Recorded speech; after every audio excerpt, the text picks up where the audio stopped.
Hello and welcome to not the Warframe tier list, and today we'll be going over the new Incarnon Ceramic Dagger.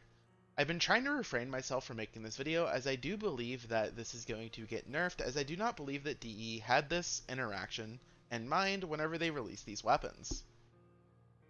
Now, as most people know by now, the new Incarnon melees, their evolutions give you stat increases that do get applied to your pseudo-exalted abilities, such as Shattered Lash on Gara, Korra's Whipclaw, and Atlas's Fist of Doom.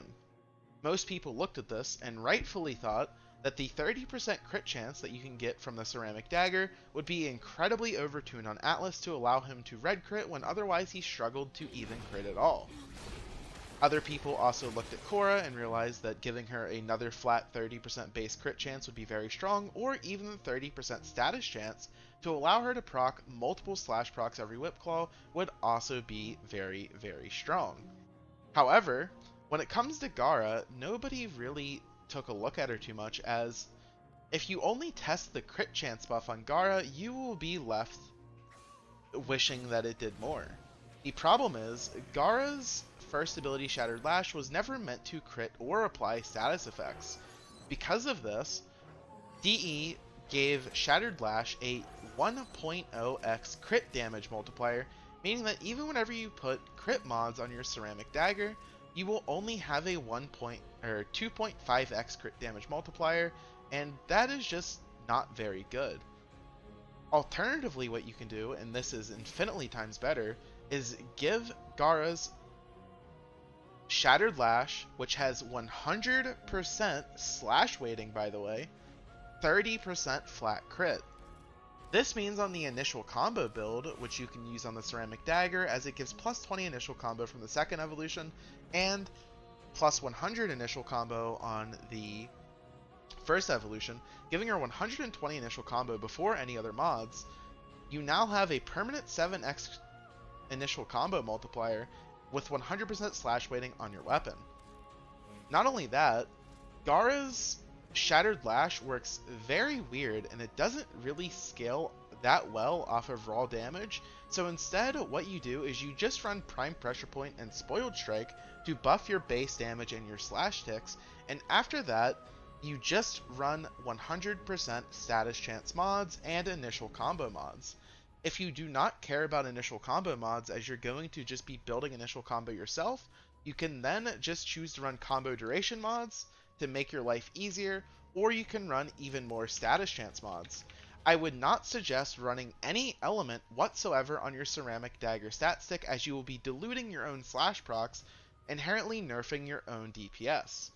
Instead, you can source your status effects such as viral, heat, corrosive, etc. from your primary and secondary weapons, specifically the Epitaph for priming the enemies with viral and heat. Once you do all of this and you stack up your 100 initial combo, or you just go to 12x combo by manually mailing, if you go that route, you can now easily one-shot enemies even up to multiple hours inside the steel path. Here is an example of doing it without any of my buffs, except for Arcane Fury, Madurai, and of course the Incarnon form activated, as the Incarnon form itself also gives you 100% melee damage. As you can see, the enemies die very, very quickly. Now what happens when you add something like Roar? Now you can see that the enemies pretty much instantly die, but you're probably seeing where this is going. You can now prime enemies on top of all this instead of just standing there like an idiot. You can then prime the enemies with viral, roar, hit them, and they instantly get deleted. Not only that, but one thing that you shouldn't forget is that Gara's Shattered Lash does not care about line of sight. It will hit through walls, whatever, it doesn't matter. That's not as good as it sounds, however, as there is one issue with it, and that is the fact that it hits in a weird arcing pattern, and you cannot hit any enemies below you, and to an extent you can't really hit any enemies above you either. On the left side of your screen, starting from left to right, it works in a gradual incline, where on the left side of your screen it will hit the lowest, and the right side of the screen it will hit the highest.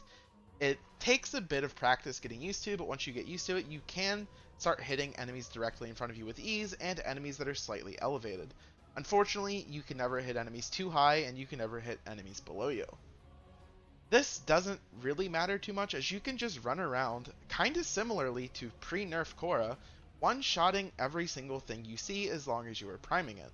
There are a couple issues in that nullifiers completely counter you, and also Guardian Eximus may as well be raid bosses. What I started doing is I actually started taking a primary, which was the Kuva Ogress, to specifically prime enemies with magnetic, as since you're doing pure slash damage, shields can be a problem, especially Guardian Moa Eximus. They are actual raid bosses. I was trying the Ogress with gas plus magnetic as a build. Gas to help deal with nullifiers, it really didn't work too much, but the magnetic did help a ton when it came to dealing with tanky Corpus Eximus units.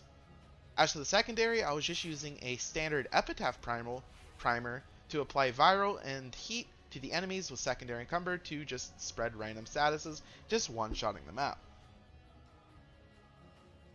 As for the Gara build itself, I was running a Roar Gara build to increase my damage even further. I was subsuming over her 4th ability, Mass Vitrify, as this is the only ability in the kit that does nothing for this playstyle. See, even her 2nd ability, Splinter Storm, is incredibly useful as this is a shield gate build, though you can, with Archon Shards, easily convert it into a health tank build, as you can change Rolling Guard out for adaptation, and with Archon Charge, you can drop Streamline by slotting yellow Energy Orb Efficiency shards.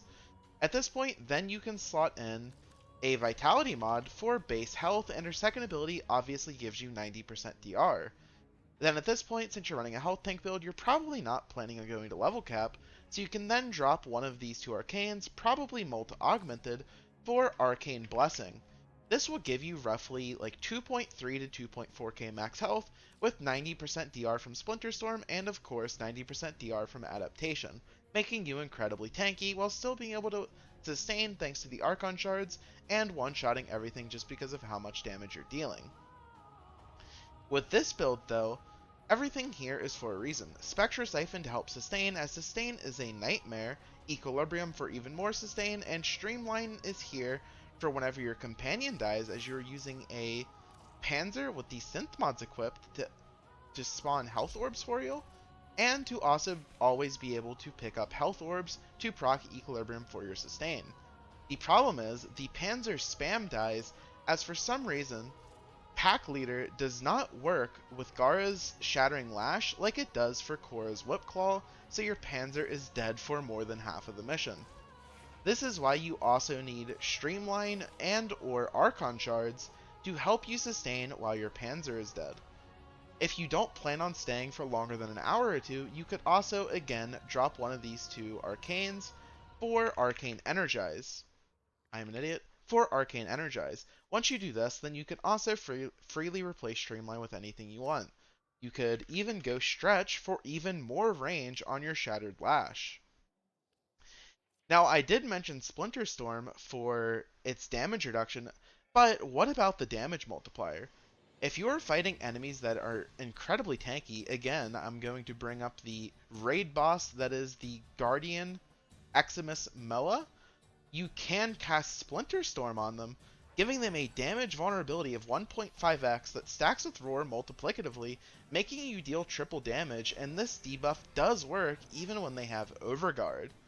This means, again, you have very, very high scaling thanks to Roar, and the damage debuff from Splinter Storm stacking on top of each other while you're doing a slash build. Now I end the video here, but before you go, I do have one question. What are your thoughts on this? Do you think that this should be nerfed? Do you think that this will be nerfed?